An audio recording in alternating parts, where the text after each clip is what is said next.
Hello दोस्तों, today we discuss about the third chapter law of motion. Law of motion. Now we start.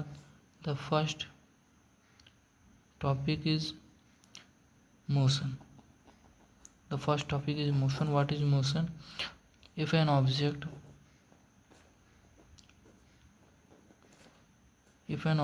change its position with respect to its surroundings,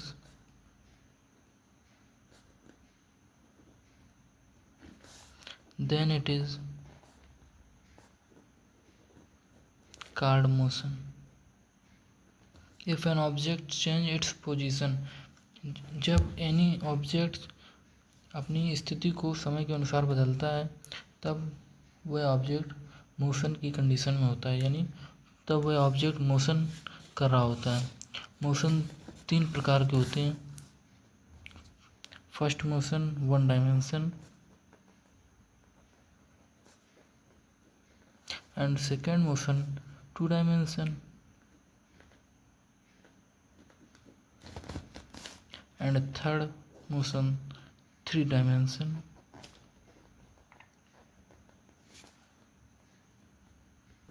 What is first dimension? First dimension when any object cover a length in a straight line, then it is called first 1 dimension. And 2 dimension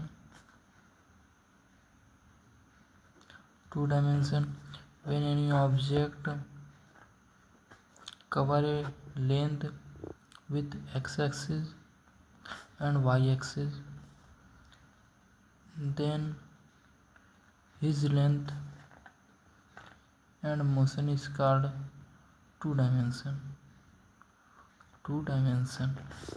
And 3 dimension when any object can motion x-axis, y-axis and z-axis, then we can see the object motion in 3 dimension.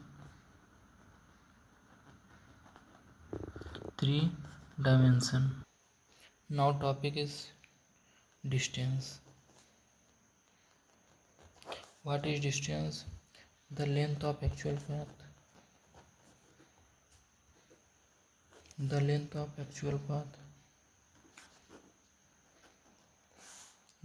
actual path is called distance. जब कोई भी object अपनी जितना वास्तविक दूरी तय करती है वही इसकी डिस्टेंस कहलाती है. Distance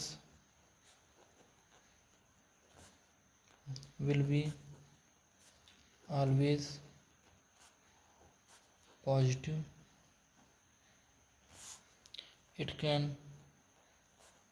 never be negative and zero. What is distance? What is displacement?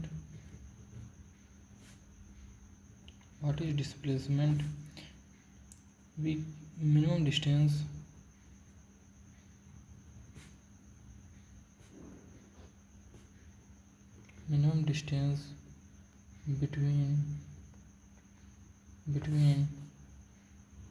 inertia and final it is displacement and note displacement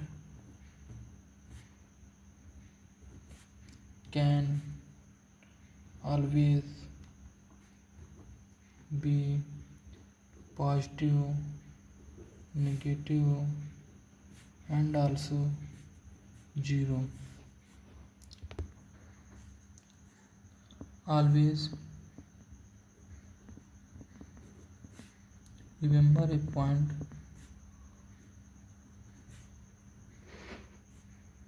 always remember a point that distance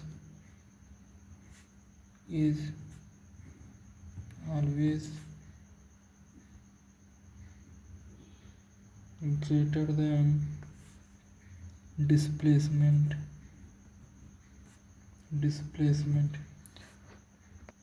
average velocity, यदि दो गाड़ियाँ, एक v1 चाल से चल रही, दूसरी v2 चाल से चल रही है, तो इनका v एवरेज 2v1 v2 पान v1 प्लस v2 होगा। यदि हम कह दें ये दोनों गाड़ियाँ समान समय से चल रही हैं, तो v एवरेज निकालने के लिए हम v1 प्लस v2 पान 2 करेंगे। अब अगला इंस्टेंटेनियस वेलोसिटी। इंस्टेंटेनियस वेलोसिटी मतलब जब कोई ऑब्जेक्ट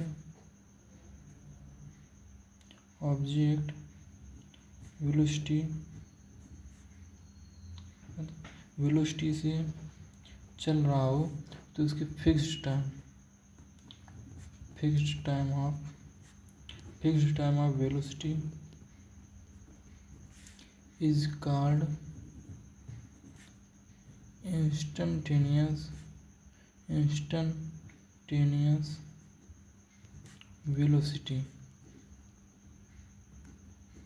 यानी कि कोई गाड़ी s बराबर 4t² प्लस 3t चाल से मीटर पर सेकेंड से गति कर रही है, तो अगर हम पूछते t बराबर 2 सेकेंड में उसकी तात्क्षणिक चाल क्या होगी। जब फिक्स्ड टाइम, अगर टाइम फिक्स कर दें t बराबर 2 पर, अगर जो हम इसका वेग बताएंगे 4t² + 3t, it is derivative ds/dt rt + 3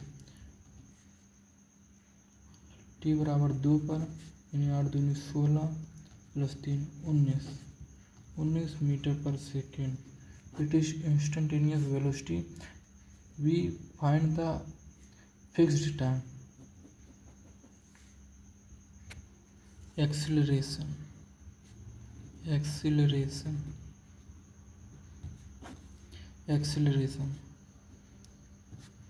the rate of change in velocity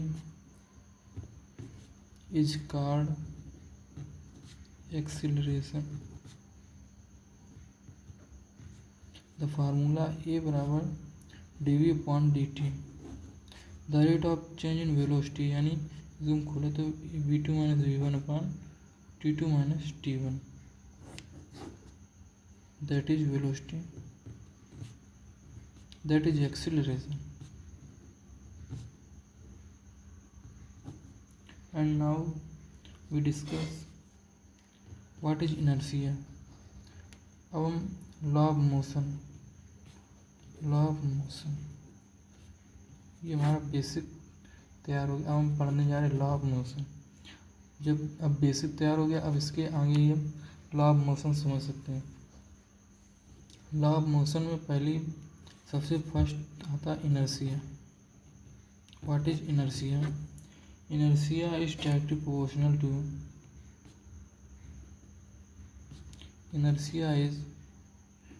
proportional to mass. जिसका जितना मास ज़्यादा होगा, मास बोले तो द्रव्यमान, जिसका जितना ज़्यादा द्रव्यमान होगा उसका जड़त्व, इनर्शिया यानी जड़त्व उतना ही अधिक होगा। यानी कि हम कह सकते हैं अगर एक गाड़ी और एक बस है, तो इसमें बस का जड़त्व अधिक होगा। लॉ ऑफ मोशन 3 प्रकार के होते हैं। Law of motion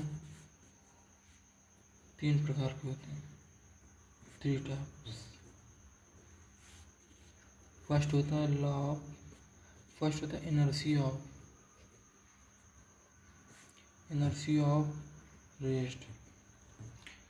of rest. If any object inertia of rest when if bus or train start to move suddenly, the passengers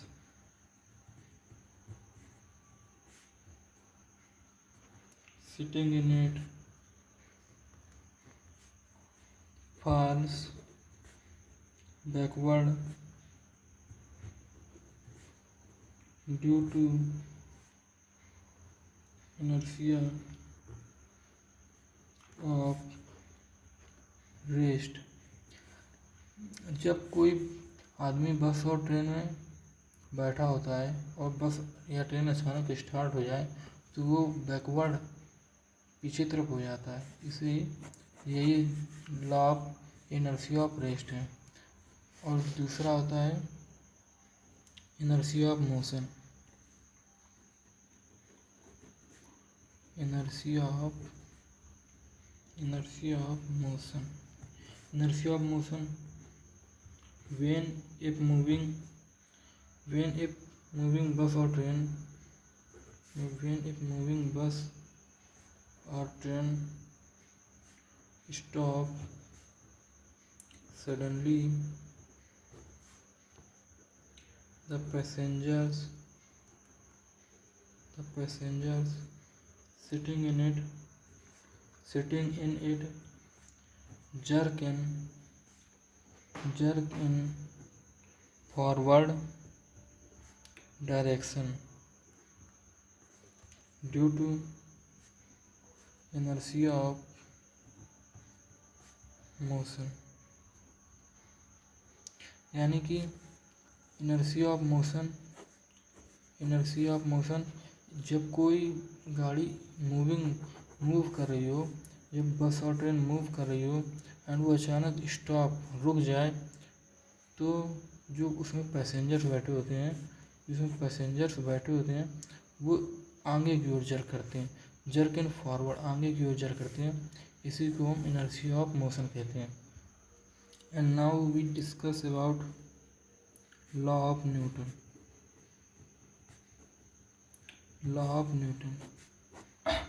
The first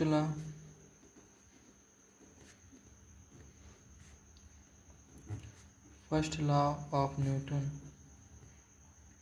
is directly proportional to inertia। Inertia पीछे बता ही दिए what is inertia. अब सीधे हम second law of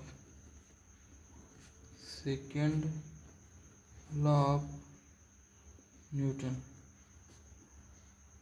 second law of Newton है the rate of change in momentum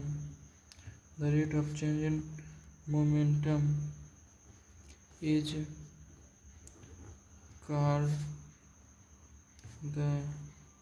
the rate of change in momentum is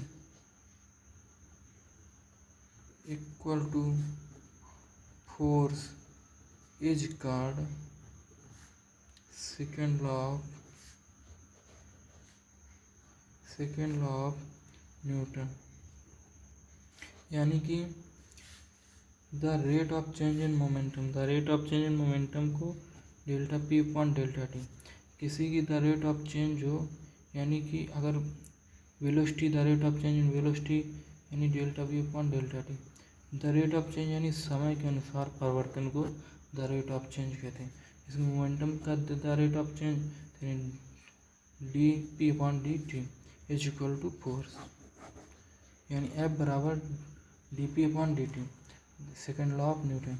अगर इसको हम खोलना चाहें तो संवेग यानी मोमेंटम पी बराबर एम बी होता है, m delta b upon delta t, ये वाला ऐसा डेल्टा टी, ठीक है। अब हमने पीछे acceleration acceleration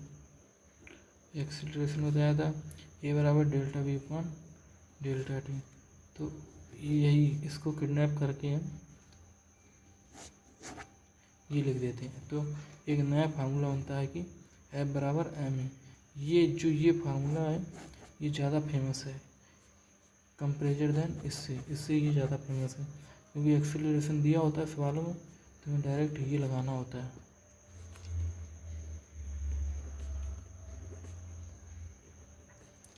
third law of Newton, every action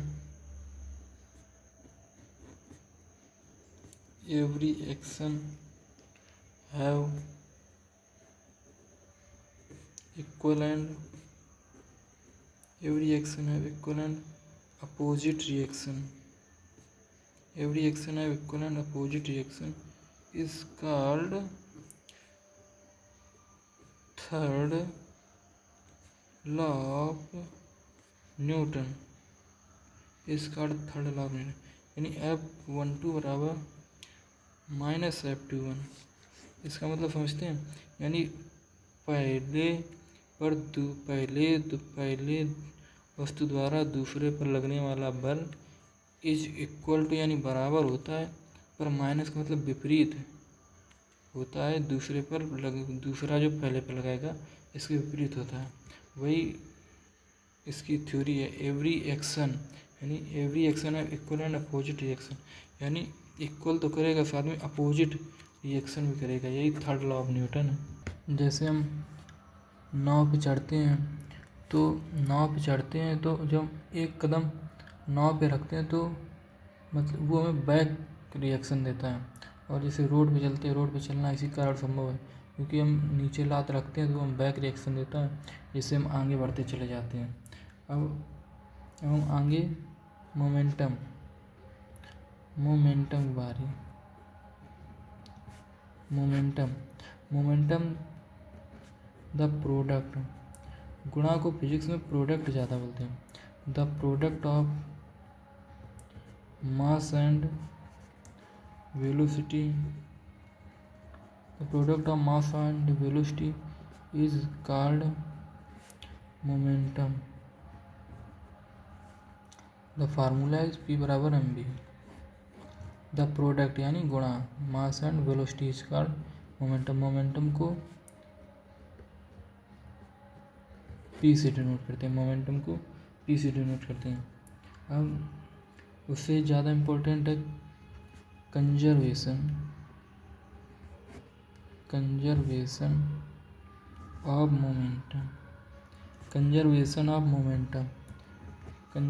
of momentum.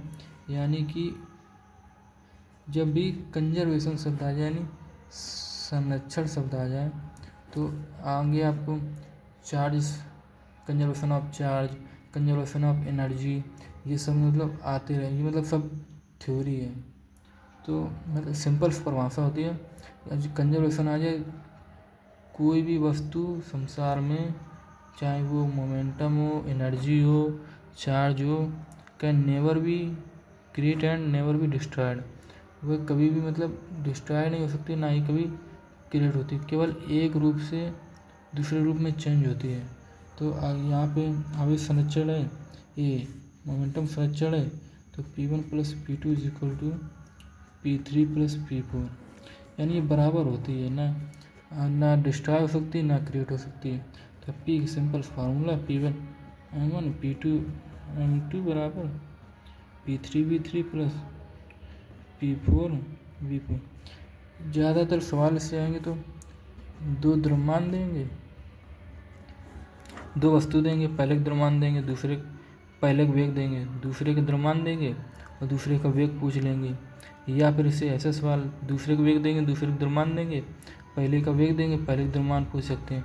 यानी इन्हीं चार चीज़ों में तीन चीज़ें देंगे, एक गैप कर देंगे, वही आपसे फाइंड करवा लेंगे,